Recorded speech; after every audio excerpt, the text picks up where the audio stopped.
Hi everyone, it's Kim from Fleece and Harmony. Welcome to the Fleece and Harmony Knitting and Crochet podcast, which is being recorded in our yarn shop, in our woolen mill, on our sheep farm in Belfast, Prince Edward Island. And did I say episode 114? It's episode 114.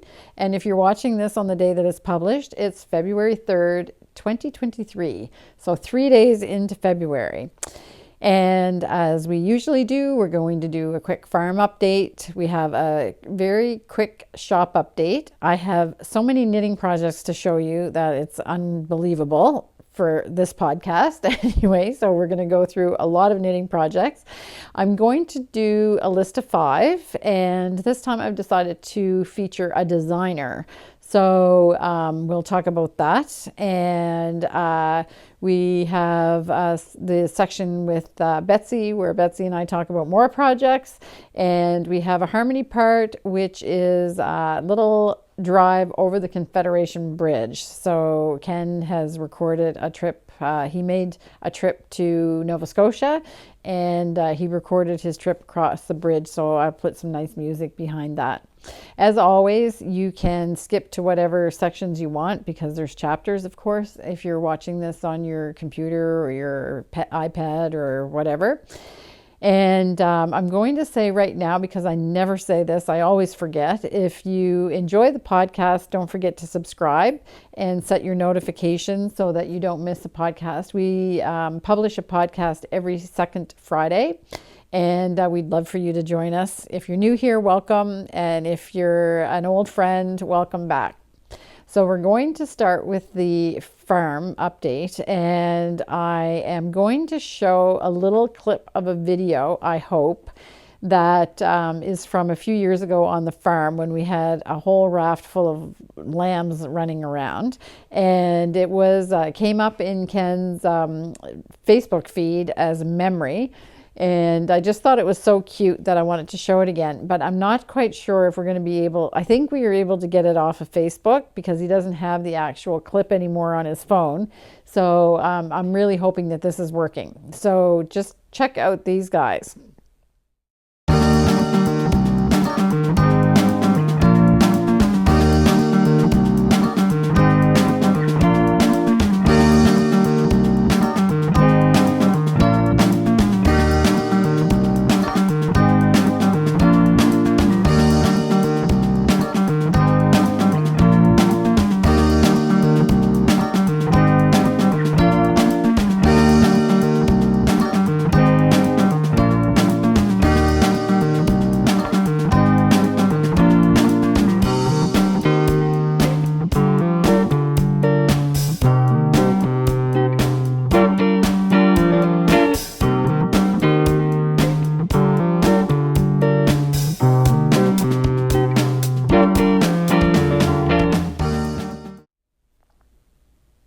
So they're crazy running around, and it's too bad that it's behind the feeder because they used to jump like popcorn and pop, pop, pop. And there's a couple of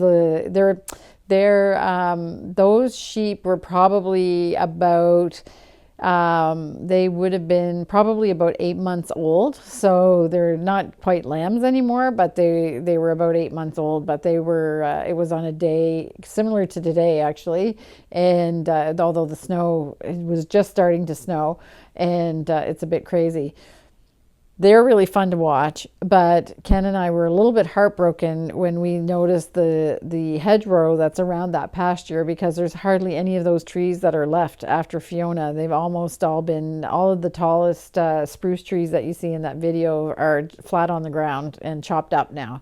So that's a little bit bittersweet. We're looking at that video, how much the landscape has actually changed. We're starting to forget what it looked like. But we're still reminded of Fiona every day. And today it's a snow day, so we're so excited to finally have like some freezing temperatures and beautiful white snow everywhere. So there's no mud to be seen today, and there's enough snow that I think it might actually stick around.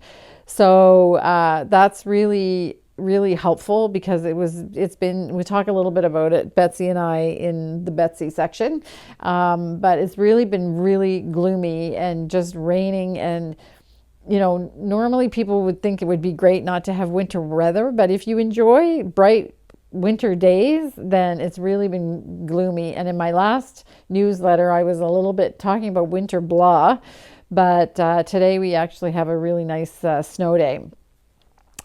Just a little bit unfortunate that we're having our windows put in the house this week.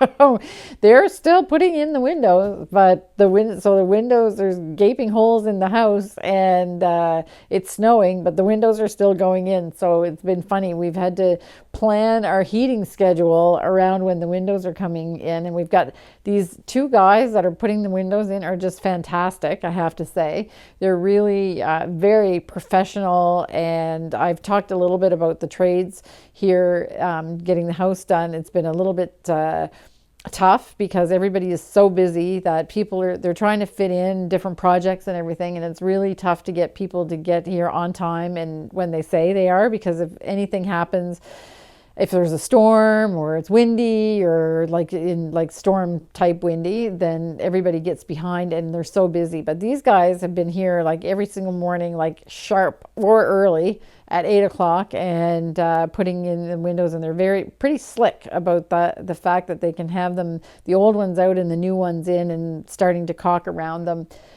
It takes a bit of time, like, to fit them, but they're pretty fast, and we're really pleased with the way that they're looking. So I think I'll just put a picture here just to see, so you can see kind of what we're doing. We're doing putting back windows that are wooden windows that will be very similar. We still have the old windows from the house, so we knew what style of windows that they had. So we're putting back modern windows that look exactly the same as what would have been on the house very early in the at the end of the 19th century. So we're really happy to have that. The window in our bedroom was so leaky that on a really windy day, if the wind was blowing in the right direction, it was moving the curtains around. So even with plastic over them. So we're really happy to have the windows. So the renovations are coming along.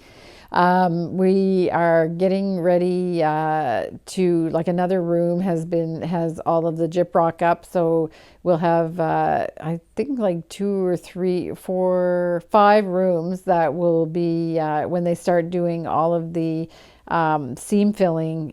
They're going to do that all at once, so they're doing all of the gyprock first and then going to do all of the seam filling. I've been talking about seam filling for 3 episodes now, but they're doing that all at once. So that's coming along, and it's starting to feel like there's a little bit of light at the end of the tunnel on that half of the house. Then we have to start the other half, the half that we're living in now. And I think that's about it. All the animals are good, and I think everybody was in good moods this morning because it was like a regular winter day and it wasn't raining. So if snow is so much better than rain at this time of year. So I'm going to go now right to the shop update because we have so many knitting projects to talk about that it makes sense to do all of the knitting projects kind of one after another. So it's kind of a short shop update, but I'll be talking about products as we go through all of the projects as well. But the first thing that I wanted to show was we talked about some of the things that are in the sweater care series of products that Coco Knits are doing. And there was one last thing that we were getting lots of people asking for, and it's called the pop-up dryer. So we do have this in stock now, and I'm going to open it to show you what it looks like. But I think they have a video about how to open it, but right on, there's an elastic that holds it together, and there's a big yellow caution ribbon there because it really snaps when you open it. So it doesn't snap when it's like this. You take the elastic off, but when you open it, I don't know what's going to happen when I do it here. Hopefully I don't knock the lights over. You want to keep it away from your face because it does snap right out like this. And so you have this mesh, And what happens is you have, there's some straps under here, and you put the straps together and you can tighten them or make them loose so that you have a dryer that sits off of your table or whatever you have it on, so that you can put your sweater on it, and then the air gets all around the sweater. So I'm just going to show you what that looks like. And like I said, you can make it as high or as low as you want. So that's the way it snaps. So you see what happens in the back. And then you have this little, I don't know, kind of dome that's created, and you can put your sweater or your garment on there like that. And you have all of this air that's drying. So it actually dries your things faster. And I'm going to undo this again. And I think I'm going to try to show you how you twist it up, because there is a little bit of a trick. So when you want to put it away, you actually twist it as if you're going to ring it. So you make this little thing, and then you fold it in on you bring your hands together and it folds in on itself. I'm surprised that I got that done right the first time. And you just tuck your little straps inside, and it folds up into this little round pie. And then you keep this rubber band or this elastic band on it so that it doesn't pop open. So that's how that works. And that's the last part of the products that are from the Sweater Care collection. And so we were waiting for this to come for a while. So that's the pop-up sweater dryer. And we have all of the other pieces in stock as well. We have a couple of the fabric care brushes left. I have to order more. They sold. We talked about them in the last podcast, and quite a few of them sold. And the other little thing that I wanted to talk about in the shop update is this little measuring tape. It seems like I've got a thing for measuring tapes right now, but Chiago has come up with a measuring tape. And it's kind of like it's covered with it's not real leather, but it feels like leather. And you have this little monogram on it. And it's a really nice one. It's a nice flexible, it's not fabric, it's some kind of like vinyl or something like that. It's got this beautiful pull tab, and you just press the center and it goes right in. So we have that measuring tape. I don't know, like I said, I have a thing for measuring tapes lately. So we have that in stock. And I wanted to also show the Rowan project bag, and I'm going to show a picture of it here. So this is also a beautiful product that we have, which is a bag to keep your project in, and it's kind of got a wool felt feeling with these with straps. It's just open, it doesn't zipper or anything, but it's nice and roomy, and it's very classy looking, like you would expect from Rowan. So that's we just restocked those, so we have those in the shop. And then the next big news is that we are right now in the mill working with cashmere. So that means that Celtic cashmere is going to be available. It's not ready yet, but as we did with the Iona Bunny, I will feature it in the newsletter first. So if you're a subscriber to the newsletter, on the next newsletter, not this Friday, obviously, but the next Friday, which would be the 13th. Oh, is that a Friday the 13th? Again, we just had one. No, it's not the 13th. Sorry. It's the 10th. So February 10th, you will be able to get a link to buy the cashmere yarn. We haven't settled on what colors we're going to do yet. So I think we will redo Petals, which is the color that's in this Birds of a Feather shawl that I'm wearing. And then we'll do a couple other colors as well. So the way that you're going to be able to buy the Celtic cashmere is that the link will be in the newsletter. So if you're not signed up for the newsletter, you can sign up for our newsletter on the website. If you have an account with us, you're not automatically set up to get the newsletter, you have to click on the part where it asks you if you'll accept marketing emails. So if you have an account, you can go into your account and click that, accepts marketing emails. If you don't have an account, you can sign up for the newsletter from our homepage, and there's a place to sign up in the lower right-hand corner.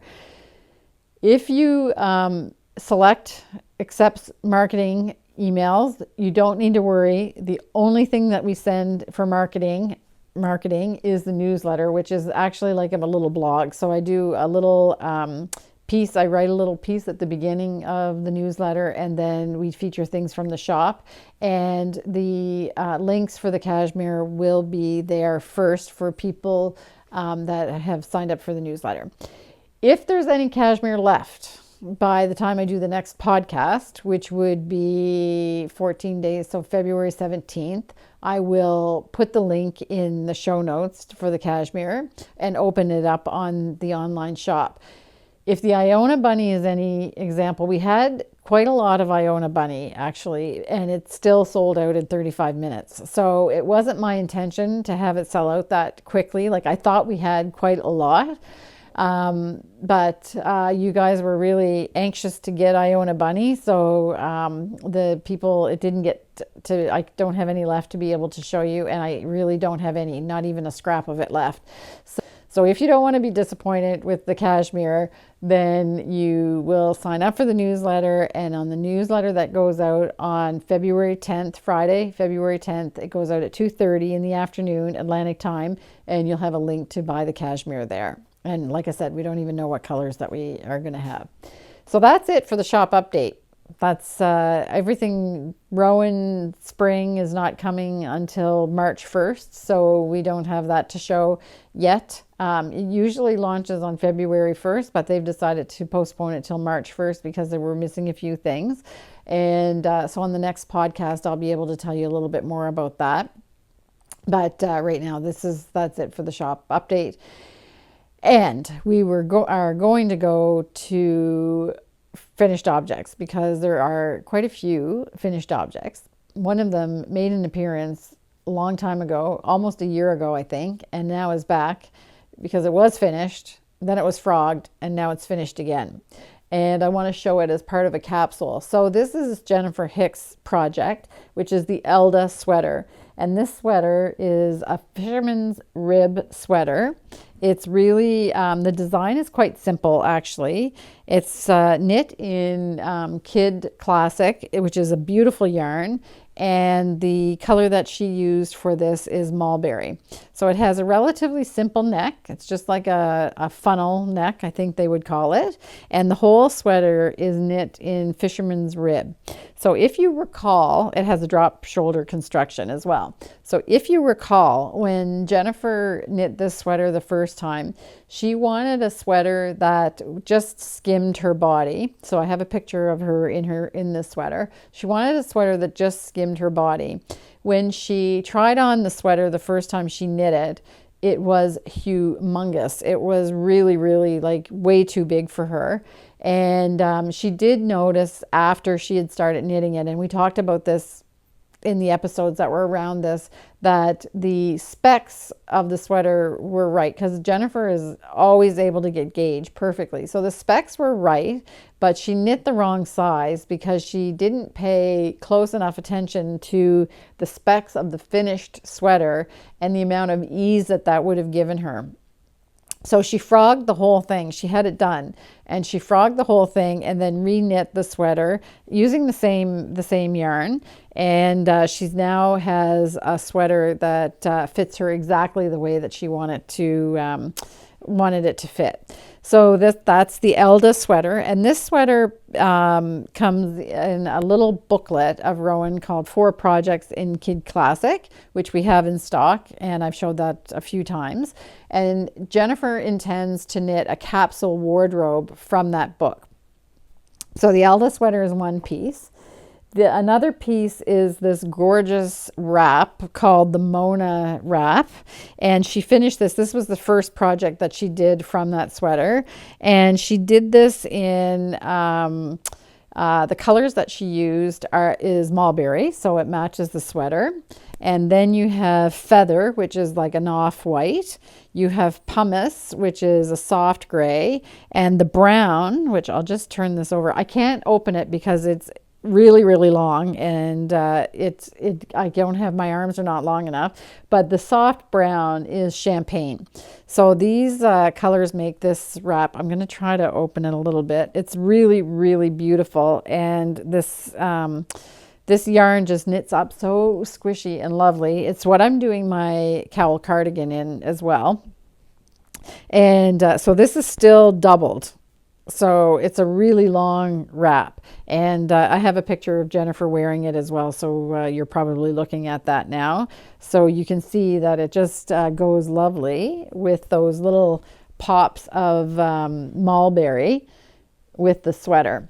And because it happens, it's worth noting, because it actually looks like a little design feature, is that this little tab of mulberry that's on the bottom is because she ran out of the feather color, and she decided she could have done the brown, which would have been kind of understated, or the gray, but she decided to do this little tab with the pop of the mulberry. So if you're just short a little bit, sometimes you can do something that looks a little artistic and looks totally intentional. So that's the Mona. And again, it's from 4 Projects in Kid Classic, a little booklet from Rowan, which we carry here. So there's a vest and a cardigan are the 2 other projects, and Jennifer does intend on knitting all the 4 projects out of that. The next thing I wanted to show is we've talked about the Winter Lights Cowl by Sand and Sky Creations, which is the designer for that is Simone Van Eiderstein. So Simone has started to work with us, actually. So she's joined our team, the Fleece and Harmony team. And she did this beautiful Winter Lights cowl in Crow Wing and Scotch on the Rocks. So we were talking the other day, and I said we should do it in some other colors and see how it does. So Simone is a crazy fast knitter. So she said, sure, I can whip that up for you. So here it is in fur with thistle. So people that have seen my hinterland sweater my hinterland sweater that I did is actually using thistle in the color works, in the motif, and pine forest as the main color. This one has a very similar feel, but it's the thistle with the fur instead, which is another green that we have. It's just a little bit more emeraldy than the pine forest, but you can just see this beautiful cowl. So it's a close-fitting cowl, super lovely and warm, and fits close to the neck. And the design, she's used eucalyptus. It smells delicious. And so we have this design as well. So in a color, if you're not into black and gray, then you have this beautiful design that she finished in a day and a half. She did tell me that in order to do the pattern asks you to do a 2-inch rib on the top and the bottom. If you do 2 inches of rib, you don't have quite enough of the that color to finish the cowl. I want to say cowl. So she did it trying to make sure that she had enough yarn to do it with one skein. So she just reduced the rib to 1 inch instead of 2 inches on either end, and she was able to get this full cowl out of 2 skeins of yarn. So the main color is the green, and the motif is in the thistle, and she had a little bit of yarn left over in both of those colors when she reduced the rib on the top and the bottom to 1 inch. So that's a pattern adjustment that you can do. You can buy this pattern directly from Simone's Ravelry shop under Sand and Sky Creations, or I think if you search for Simone Van Eiderstein, you'll also see her patterns. She's got 56 patterns available now, so she's got lots of things. We'll talk about something else that she's going to be featured in the list of 5, so I'll give you a little bit more information about what she's doing there.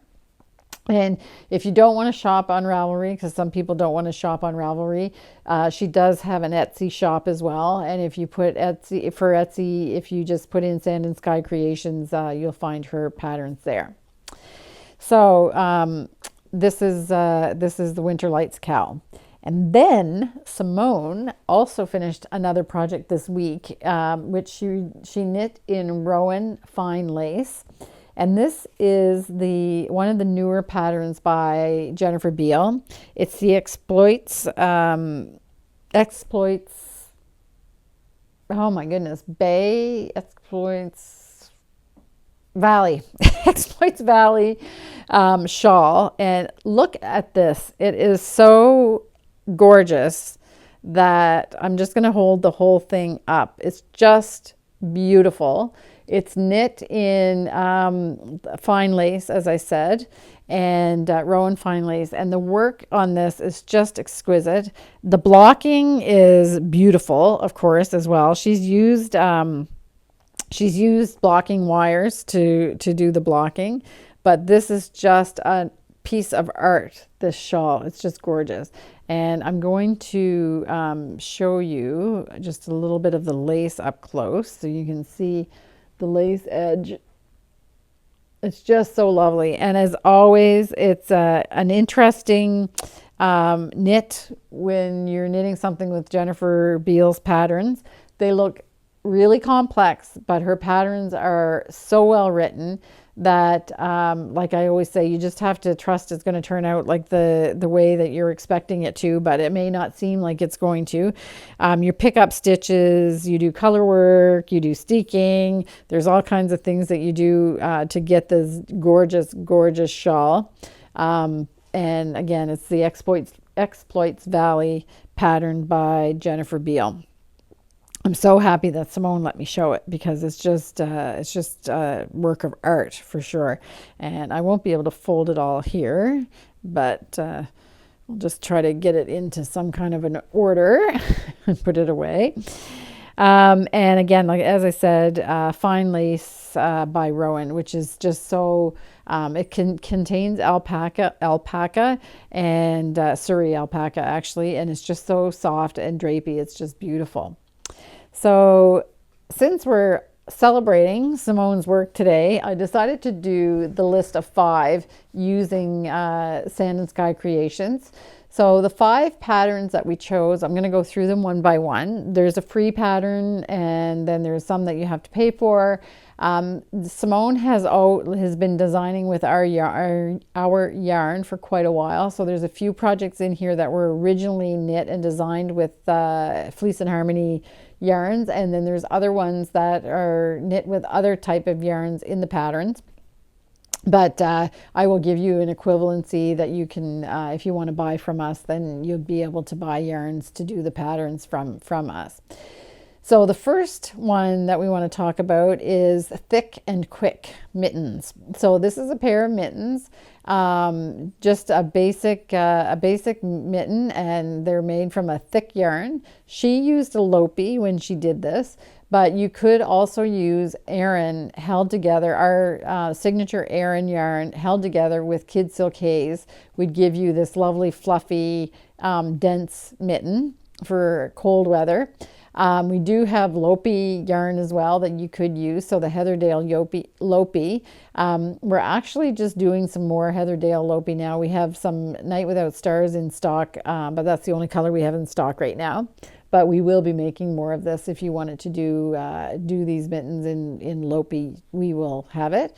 Or maybe you have Lopi in your stash from another company, and or you could use our Aran weight in any color with Kid Silk Haze. So that gives you lots of options for color as well, because our Aran comes in 70 colors, I think.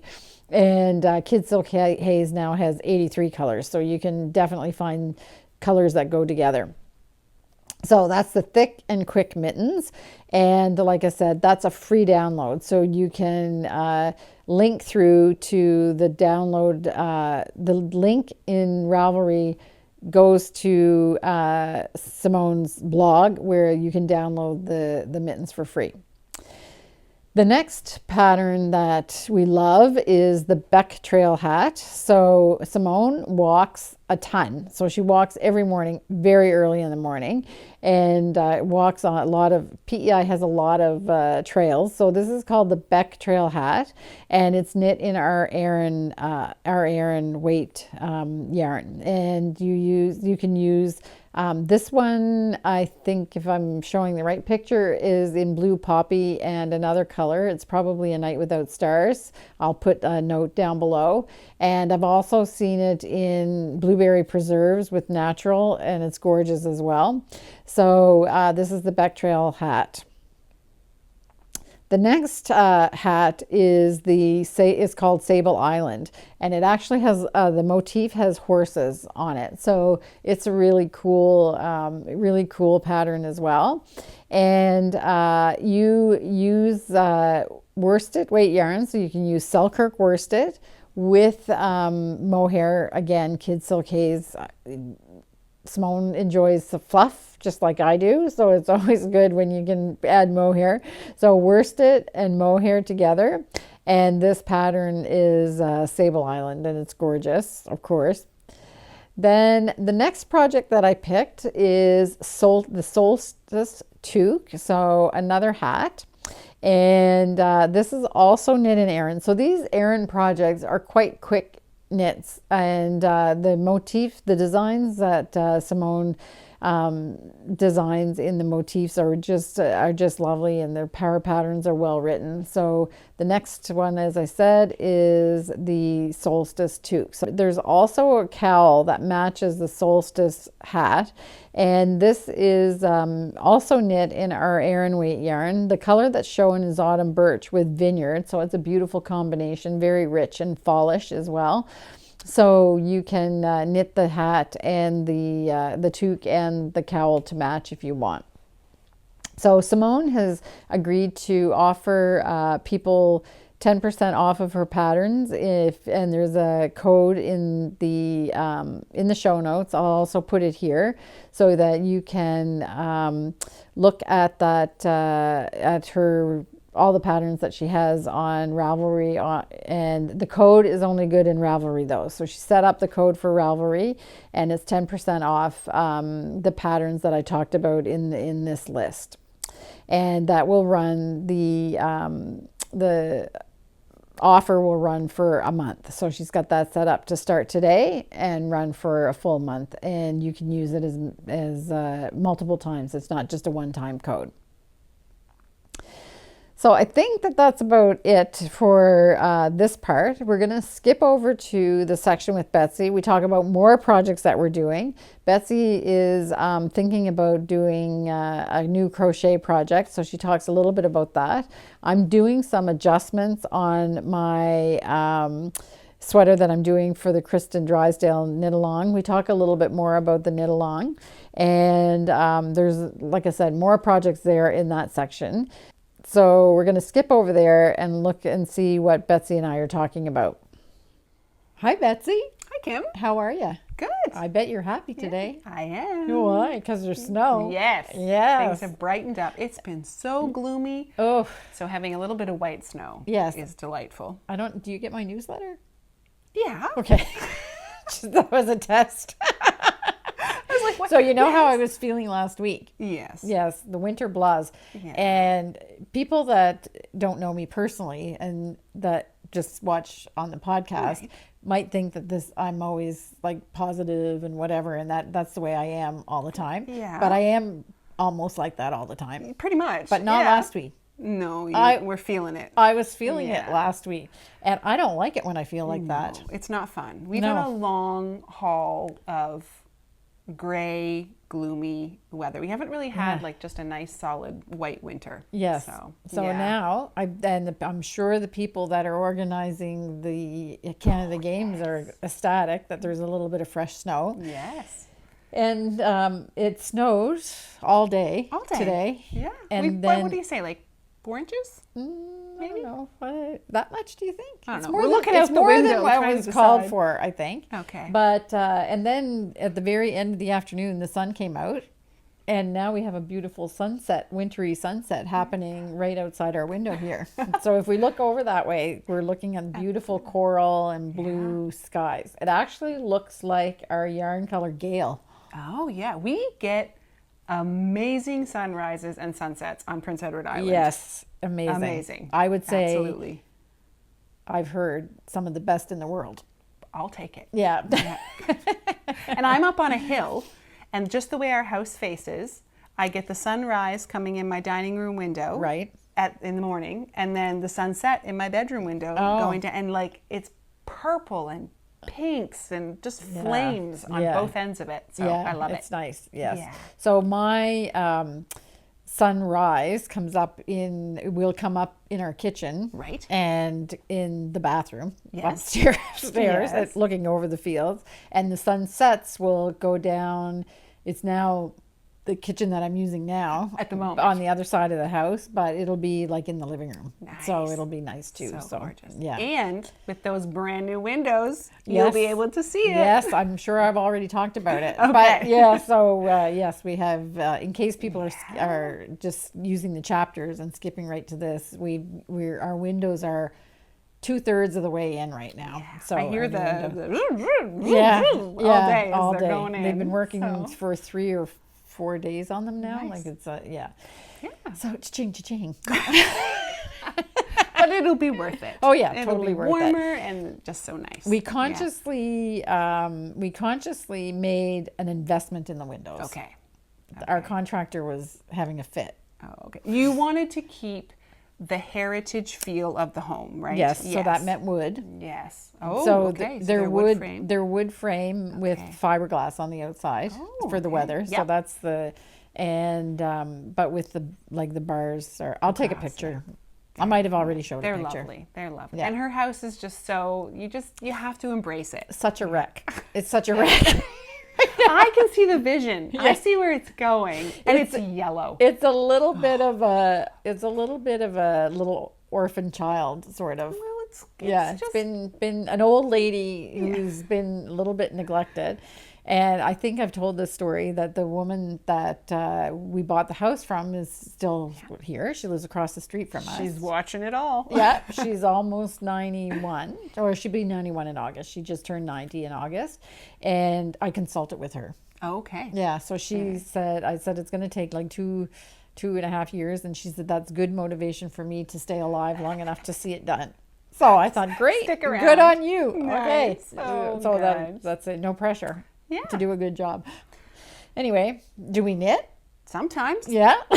Do we crochet? Sometimes. When I was editing, I was laughing when we talked so much in the last one. Then you said, do we knit? Yes, we do. Yes, we do. So, what have we been knitting? What's on the agenda first? You go ahead and start us off, and I'll follow. I've been knitting quite a lot, but there's not much to show because it's all like straight stuff. So I want to talk about my Kristen Drysdale sweater in a little bit more detail because I'm doing a special treatment on it. Oh, okay. All right. So I think what we'll do is maybe we'll do turns. Sure. So I'm going to show my cowl cardigan first. Yep. Not much to see. So here is I've been hopefully carrying this ball around with me everywhere I go that's not attached because I'm sure at some point I'm going to get to the end of this ball and I'm going to have to join this, but it's been like a week I've been working on this little marble. This red is I just love it. I know. It's just when I think red, this is what I think. Yes. It's just beautiful. It's Cherry Red Kid Classic by Rowan, if anybody wants to know. And before I forget, we're going to talk about what we're wearing. You're not wearing a hand knit today. I'm not. You should go. So you go ahead. Yes. So I'm wearing my Birds of a Feather shawl, which is designed by Andrea Mowry in a special yarn that I'm going to talk about. I've already talked about it. Okay. Because for people that don't know, we record this first, and then I record the part that's just me. So I think I put it in the agenda. So Kim has to keep future Kim in mind while recording present Kim and Betsy that becomes past once she's recording it's like Back to the Future. Yeah, Back to the Future. So this is Birds of a Feather by Andrea Mowry. It is in a pattern that is in line number 2. Okay. And it is knit with Celtic cashmere in petals is the name of the Celtic cashmere here, and cream colored kid silk haze on the alternating stripe. I'm not sure you folks can see it, but I'm looking at it up close here. What kind of edging does she have you put on here, or did you do that on your own? I did that. Yeah. Okay. So where can you see it? Oh, yes. Just right at the so edge right there. here, it's got a picot edge, which I love. Okay. So I did that myself. Oh, that is nice. Yeah. I think I like picot, but when I was doing a pattern that called for it, I think it was too small. Or I think we do a picot edge around the finishing edge of the Wallflower blanket. Oh, okay. But I found it too tiny, so I switched it to something else. But I like it in that because that scale is much larger. Well, it's as big, like the holes are as big as your, so I actually, okay, so I should talk about it. I also did a shawl a long time ago. The very first shawl that I actually really knit that I liked was called Water by, oh my God, just the name just escaped me. There was rain and there was water. I did Water. Anyway, it'll be down here. The name escapes me. Anyway, this is the edge to that shawl. Oh, so I applied it to this one because I loved it when I did it on my other shawl, and so I did it on here, and I held the two yarns together to do it. So it's a little bit thicker. Yeah. So it's got the cashmere and the kid silk haze held together. Nice. Yeah. Very so it's lovely. And I said the color is petals on this. And so sorry, are both of these a yarn that we manufacture? No, this is kid silk haze. Kid silk haze. Oh, right. Yeah, okay, that's in what cream. you said. Yes. Yeah. Okay. Yeah. So, but it's amazing because and people that have knit with this kind of thing before are going to say, yeah, okay. But I was like, hey, how is that going to work? Kid silk haze is so fine. How is that going to hold up to a 3-ply yarn, which is it's like a very light worsted or a DK weight, but it works perfectly. It does. It's gorgeous. Because the texture and the color gives the interest to the project. Every time I see it, I think about knitting it. Do you? I do. Yeah, it's a weird shape. Okay, I'm okay with weird shape. It's asymmetrical, right? It's asymmetrical, and it's got quite a long, skinny. It keeps going around. Yeah, and long, around. Skinny wing. So it's a little bit. You had to style it for me today. Well, I don't think, Kim, you have a lovely neck form, and so I think you like to wear. Yeah, you do. I have a short neck. No, it's lovely. So I think for you to be wrapping things around and around can quickly feel a little like you're bogged down by it, maybe. Yeah, so, maybe. Yeah.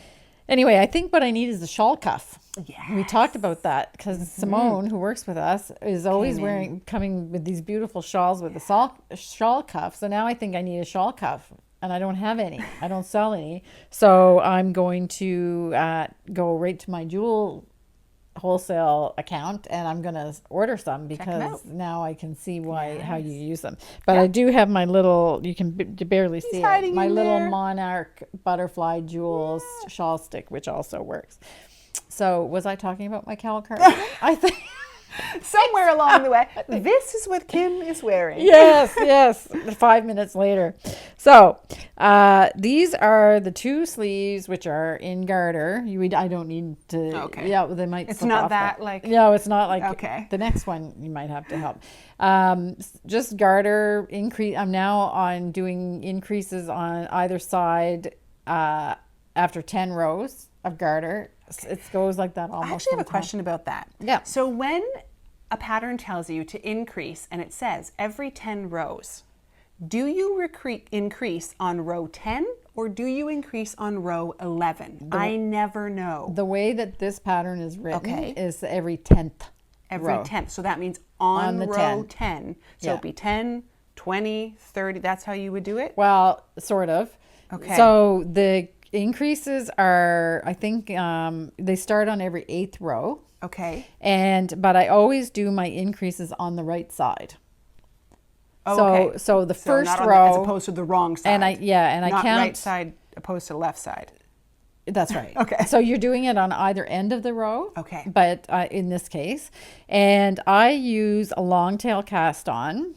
And now I'm going to have to take a picture of this because we're going to talk about it. I use my long tail cast on is my favorite cast on. Me too. And I'm very particular about the way that I do it because I want it to have like a little bit of a ropey look to the edge. I see. Yeah. So you can see how my long tail cast on, hopefully you're seeing a picture.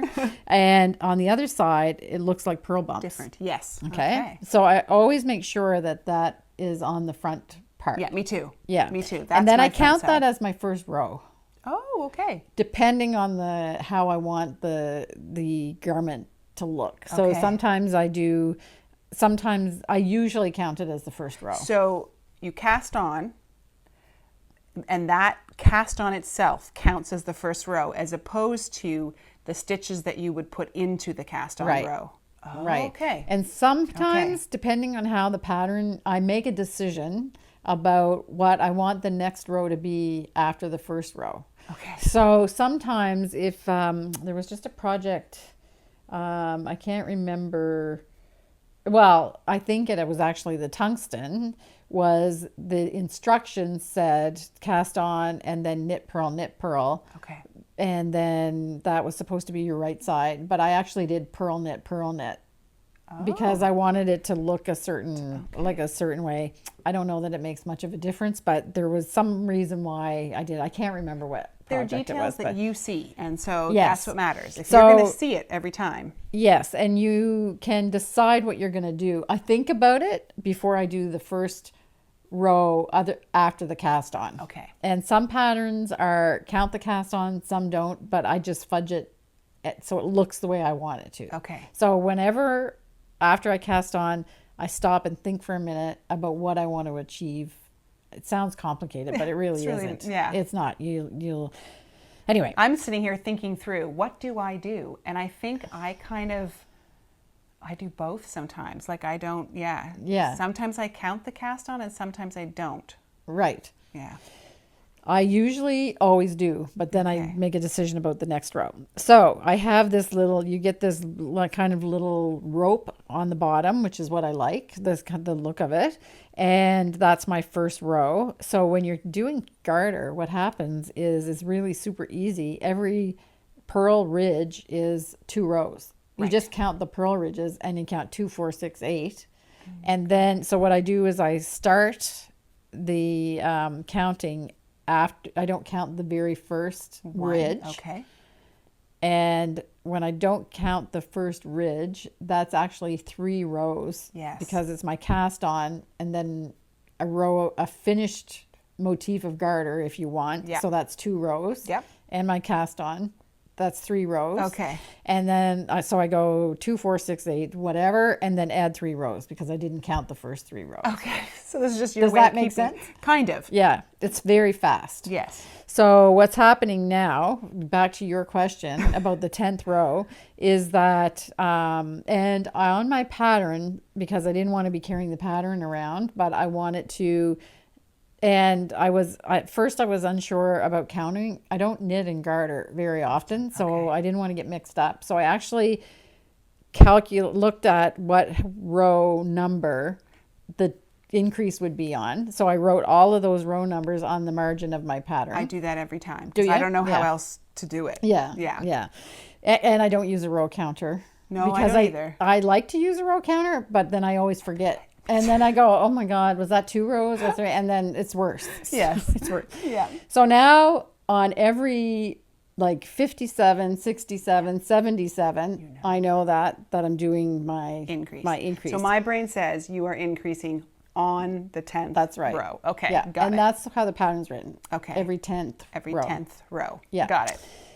And I want to talk about the increase that I'm using because I'm using make one right and make one left and the sleeves obviously go out like this on the diagonal. Yeah.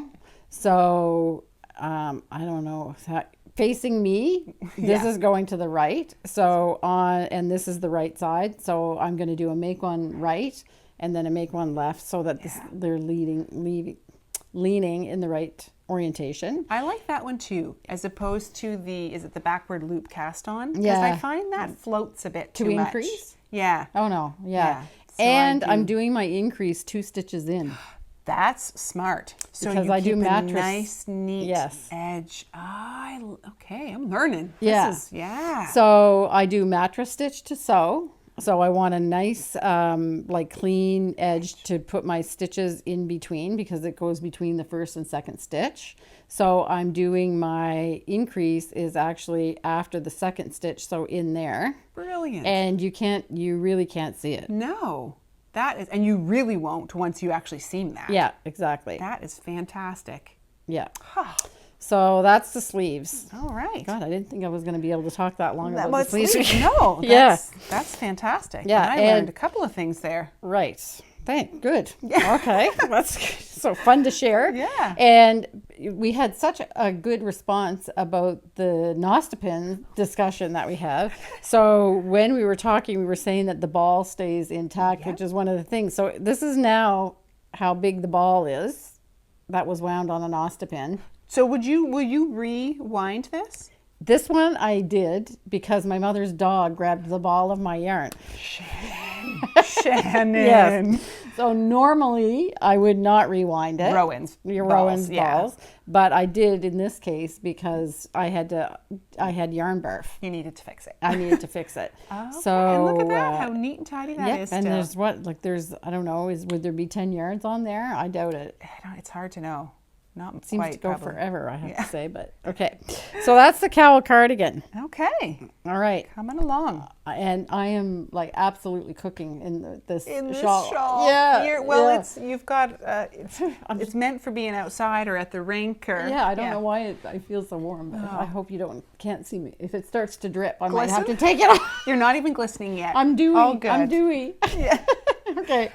So I'll just show my one other project I have with me before we move to the Kristen stuff. Okay. Because it's just so sad in some ways. Sad. So your frog.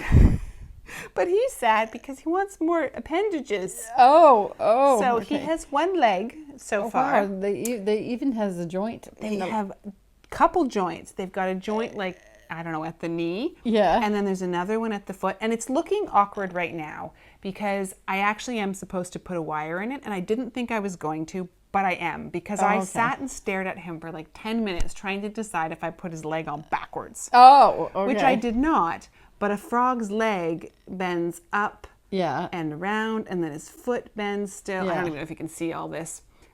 So it needs the wire is what I've come down to, because I have a friend who made one and she's showing it on Facebook and I'm looking at it going, why does her frog look so much better than mine? And I think it's because she did do the wires. And this is going on your Wallflowers blanket. Yeah. With so the I lily think pads. he's going to sit on a lily pad. So I'm even going to like secure his legs down. And he's got lips, I see. He's got his lips. Last time he didn't have any lips. Now he has his lips. Yes.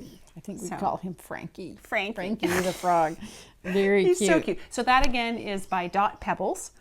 Is her pattern. She just featured it on her either on Instagram or whatever today. So today I saw again. it. Yeah, Oh, okay. today I saw, or it came up in my feed anyway. So because he's a brown one and he has a little coat on. And I think I've maybe overstuffed mine a bit. I might take some out because hers has a little more, maybe, I don't know, just a little. But he's got like an overcoat. Yeah. She's gonna make coats for them and like sweaters really cute. and stuff. So I'm gonna put this way up and here. I think she does her. So I just did it with leftover felted tweed, Rowan felted tweed from the Wallflower. Right. But she does it with I think she holds it with a strand of mohair. So hers kind of have a bit of a fuzz to them. So yeah. Very, very cute. Not that I've ever met a fluffy frog, but but they're cute. Well, have you met a frog that had a pink chest? No, because I would think that would be dangerous. Yes, right? for a frog. Those are usually, Yeah. And I don't think those are the pond-dwelling ones. Yeah, so let's just say we're using our creative... Oh, it's so really that's cute. all I have for other than my Kristen Drysdale, because I've been trying to work hard on that. Yes, so let's see yours first. Okay, so I realized I have my third sleeve finished. Okay. Because for those of you who might have missed that, I knit the second sleeve using the wrong needles, wrong size, wrong gauge, wrong. So we now have 2 sleeves blocked and ready to go. Okay. And they are the correct size. Yeah, lovely. So, yeah.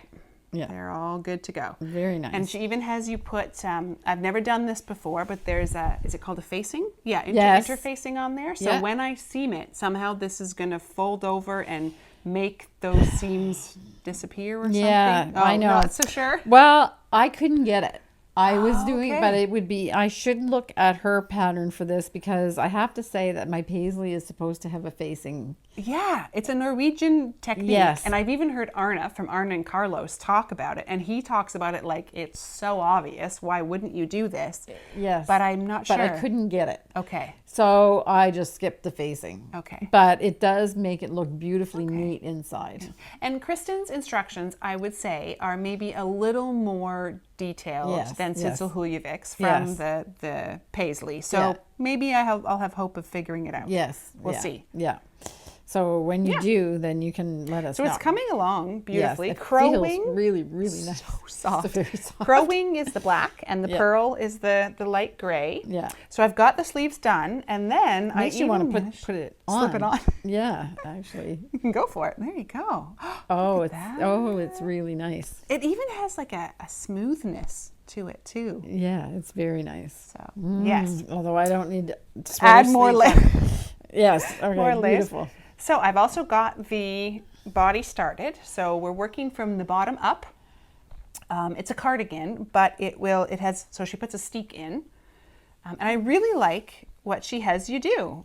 So I've seen steeks done where like you do every other, so you kind of have like almost this checkered pattern in here. But she has you basically create a cutting runway. Right. So you know Okay. exactly where you're going to Smart. cut. And she does that so that when I cut, it'll just go right up Wow. that okay. path. Nice. And she did talk about, I missed a stitch there, I'm going to duplicate that in. But she also has it so that she added an additional stitch here so that everything is symmetrical on your cardigan when you do it. Yeah. So just good, thoughtful things put into it. For it's hard success. to show. Yeah, Good. hard to show the motif at the moment. So my goal is kind of like one section every time I sort of sit down. But now that I'm doing 7 or 6 repeats all the way around, it takes a lot longer than a sleeve. Yeah. Yeah. So I don't always get that Yeah, done. I was nice. hoping to have it done up to the next section for you folks, but I didn't quite make it. So for you guys that haven't noticed, Betsy is very, would you call that task oriented? Task oriented. Yeah. You got to check off. And yeah, task oriented. And I love to finish things before I leave them. So like I can walk away from a task completed. Oh, okay. Yeah. So And in order no, to do no that, stopping halfway through a row. trying not Right, to. yeah. And I was going to say, and like, so on something like this, that is obviously a long project. Right. I break it down into pieces then so that I still feel like You can I check off finished. that piece. Okay. Yeah. And what is that? Is one motif? Like one row motif of- is, Okay. except I give myself a break on this flower because it is twice the rows of most of the other motifs. okay. So this one I get a break on because it's I try to make it to the halfway Here we center. can see the on there better probably. Yeah. Yes. Okay. I So see. for example, so if it's I one of would- these little stripes. Yes, then so you're- this I would complete in one sitting. This I try to complete in one sitting. Okay. But this one, if like half the motif or the top half would be Okay. 2 separate sittings. Good. It's a good way But to I do try. it. I try. Yeah. I don't know. I started doing that actually with my cowl cardigan too because 10 rows. So 10 rows is a good chunk. Like and then on a you don't sleeve. have to, then you know that you're like progressing Yeah, by your I've done the increases. increase. Okay, Yeah, now I can exact. stop. So it feels then good. the next one. Yeah, exactly. So that's just how I operate. So again, just to remind you, this is Kristen Drysdale's Lady Cordelia, knit up in our Fleece and Harmony Selkirk worsted, that she actually made the pattern right from our yarn for the PEI Fibre Festival of 2022 that will happen and appear in 2023. Yeah, I'll talk about that. I'm going to do a section on because things have started to happen with the PEI Fibre Festival again. Yay. So I'll do that. It'll come after this. There we go. Yeah. Okay, what about yours? So now mine, I just put this right on top. So I'm going to get you to hold this. Yep. Whoop, there goes my ball. And because I'm going to talk about it. So this is Maja out of the Nordic Knitting Primer. Not out of here. No, not out of here, but I'm going to talk about this in a second. And if you're looking at Maja in the book, I just want to make it clear that I added this little bit of motif on the bottom. That's not in the pattern, but I wanted to do it. I'm making a tunic, almost tunic length. So I just didn't want that one, like a huge plain thing. I just wanted to have a little bit of the motif to relate to when I get to the yoke. It's not meant to be a tunic, but that's what I wanted to do. So it's going to cover, just go past my hips.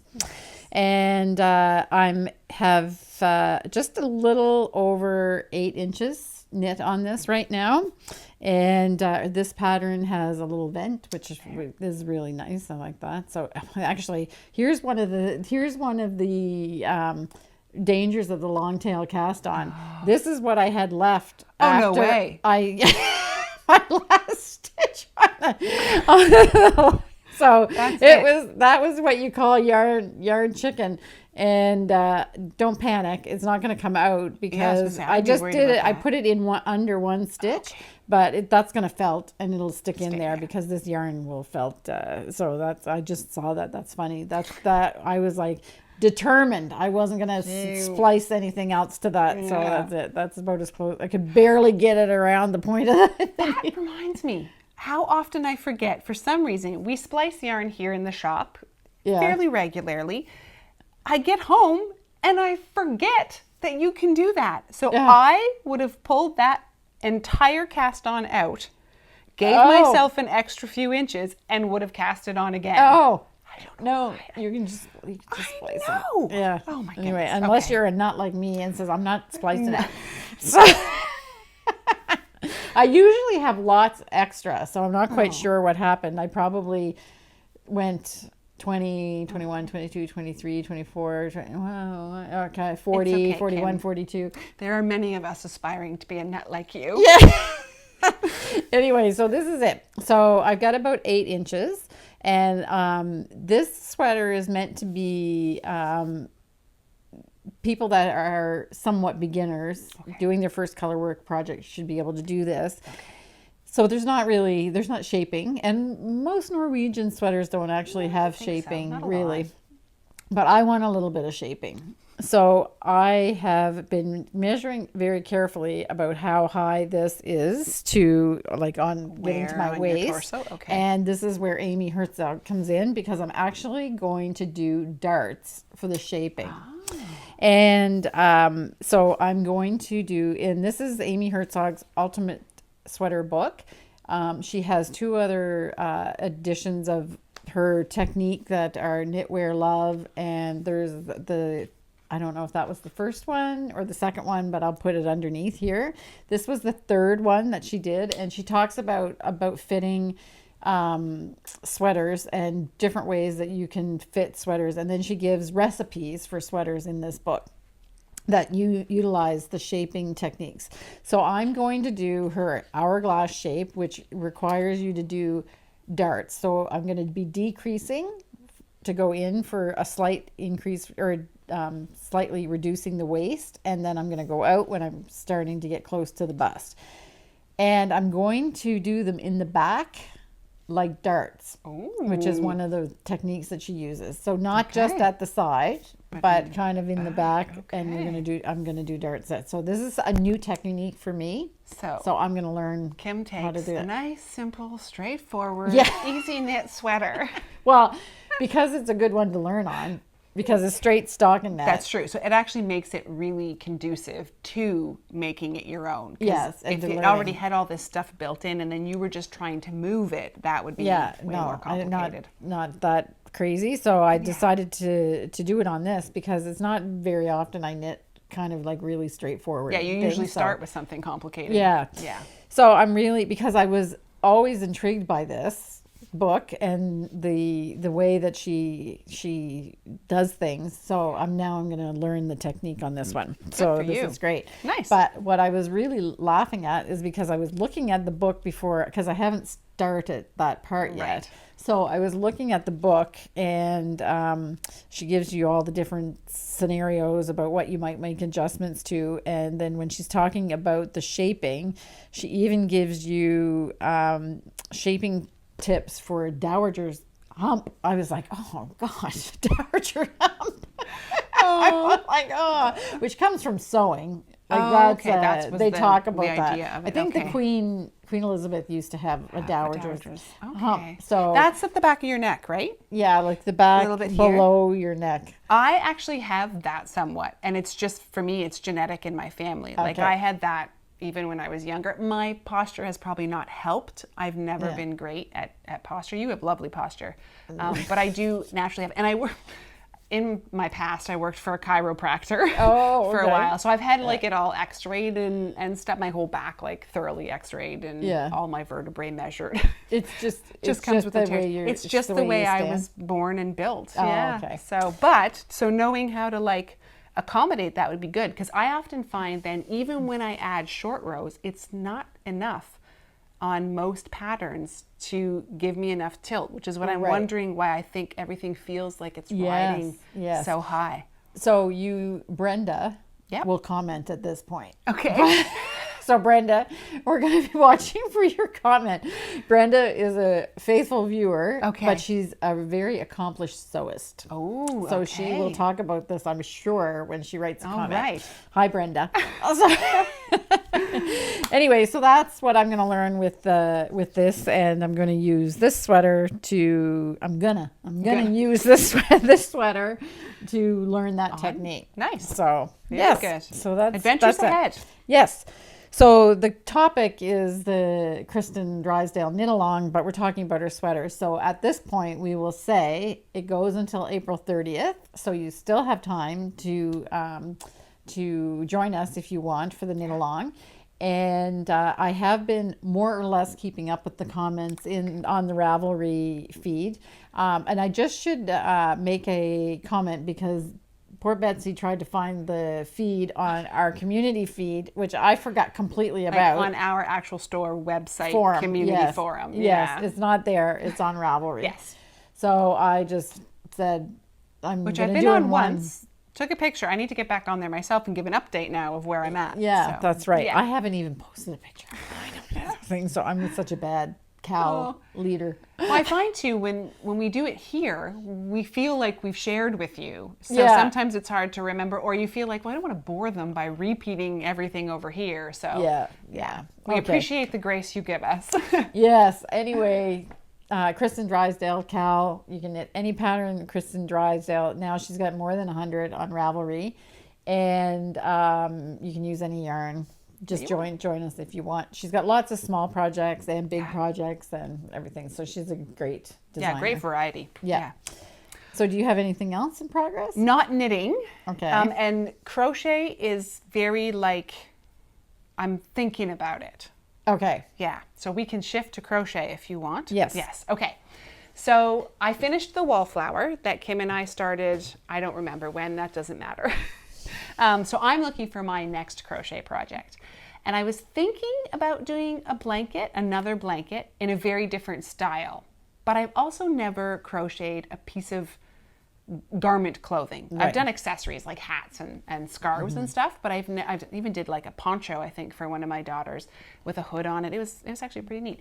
But I've never done like a shirt. And I think that comes from, I have a bit of a bias about it that I have to kind of let go of. The idea that clothing that's crocheted just looks like you're wearing a blanket.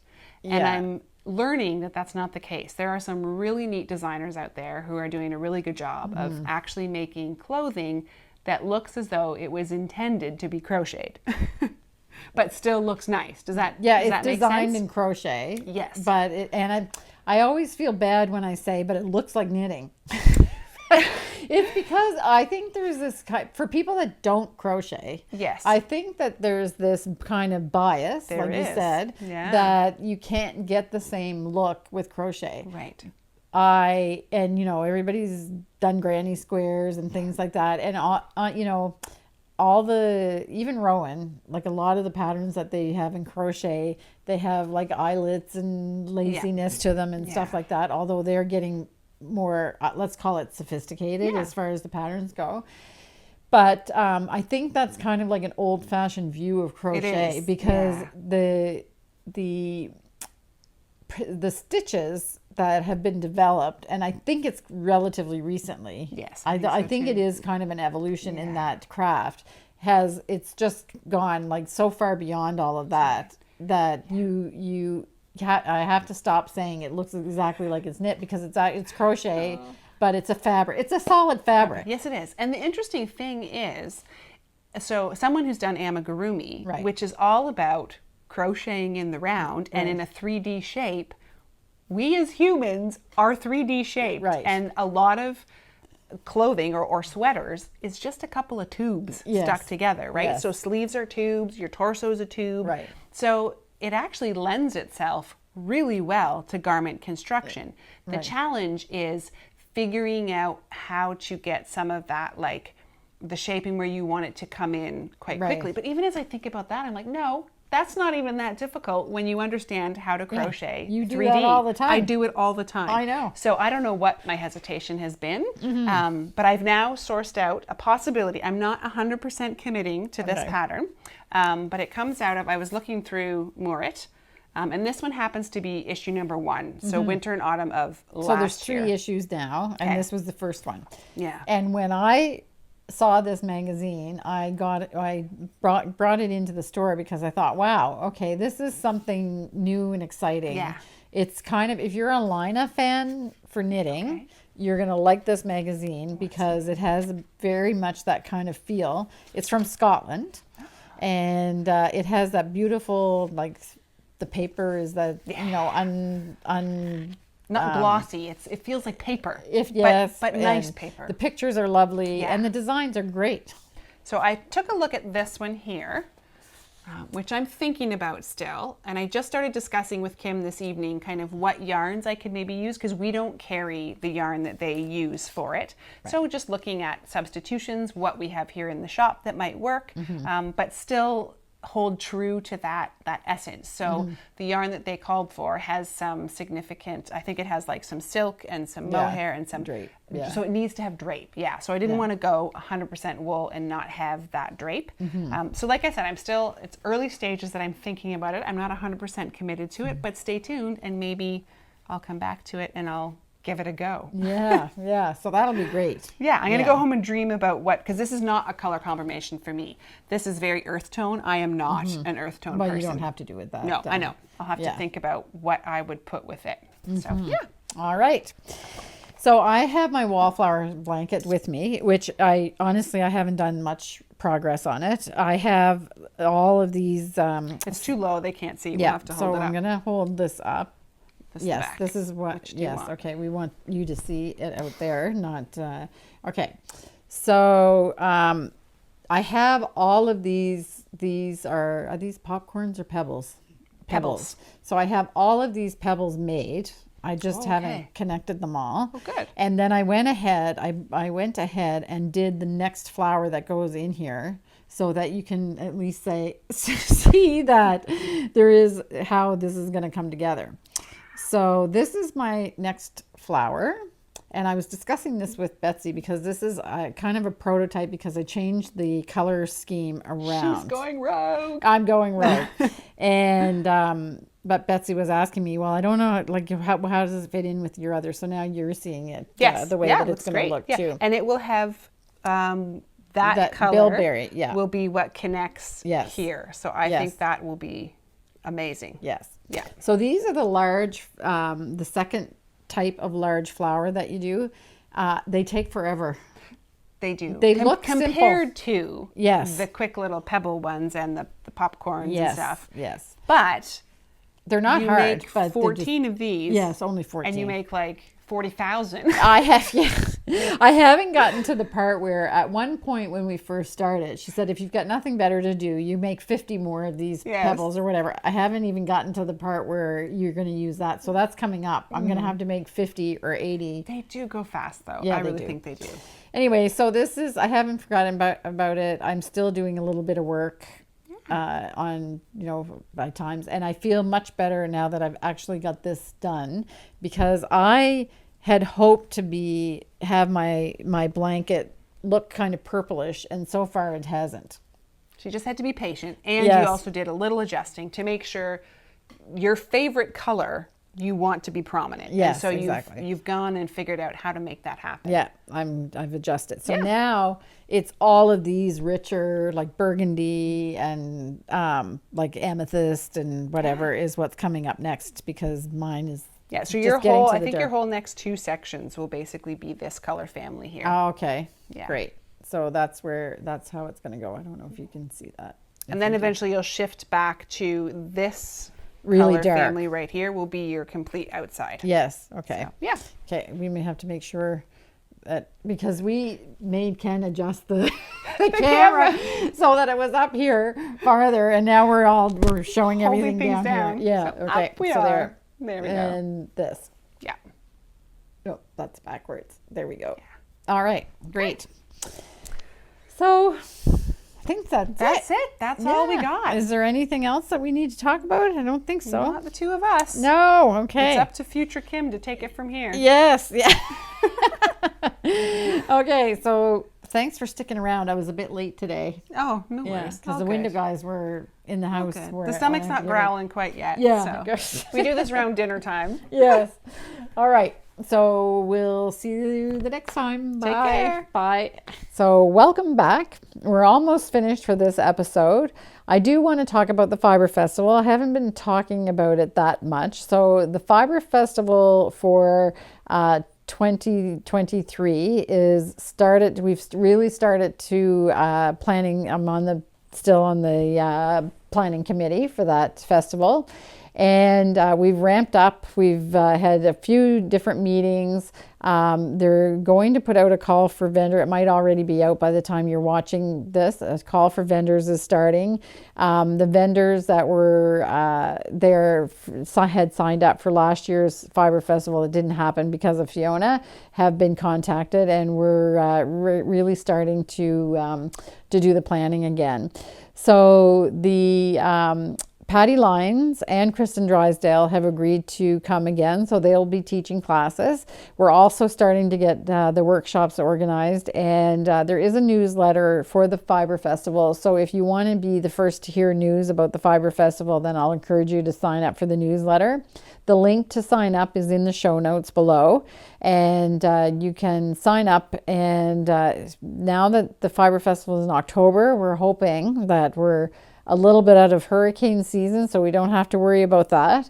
And it would be great if you want to join us. We have a lot more hotels that are offering accommodations this time, so that it will all be links to all of that kind of information is on the Fibre Festival website, which you can also have the address in the show notes. But honestly, if you just Google PEI Fibre Festival, you're going to find the website. So I hope that you'll start thinking about your trip to PEI next October, or the October coming up. And we're going to try it again, and hopefully we have a great festival this year. It was going to be great last year too, but there's nothing you can do about that now. So hopefully you'll be able to come back to PEI if you made it here, or you can book your trip and come and join us for the Fibre Festival in 2023 October. So now we're going to go to the harmony part. Before I go to the harmony part, I want to wish everybody a great 2 weeks and find joy and happiness in your crafting, whatever it is that you're doing. And enjoy, if you're having pleasant winter weather, I hope that you can enjoy it. We do have some viewers in Australia, so it's summer there, and hopefully you're having a good summer. So we'll head over to the Confederation Bridge and listen to some lovely music as Ken traveled over on his trip to Nova Scotia. And we'll see you in 2 weeks. Bye.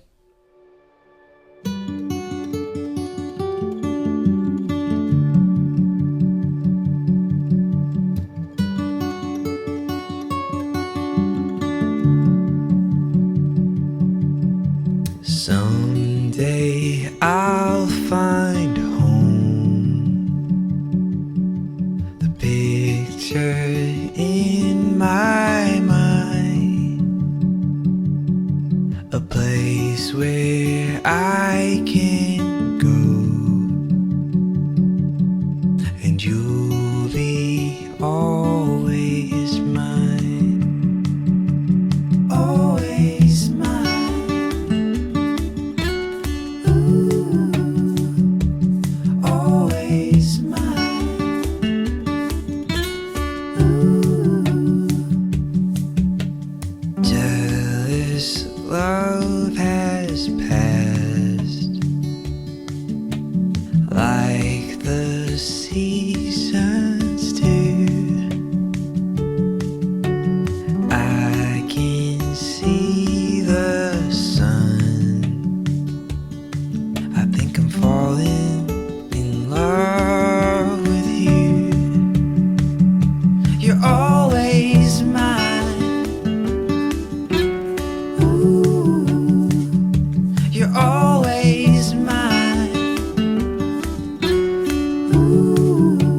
back and forth. I promise you I'm always yours, and you're always mine. Ooh.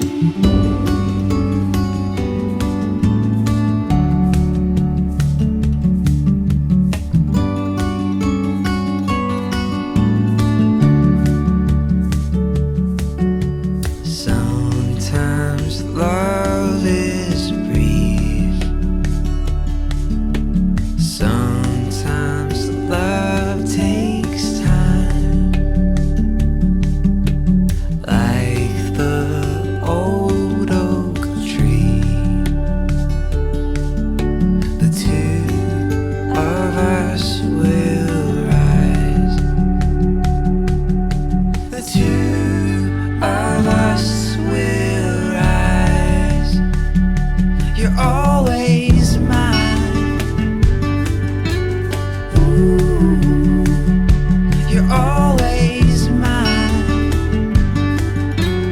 Ooh, I hold my breath, no give and take. I could never walk away. The giving ground, no back and forth. I promise.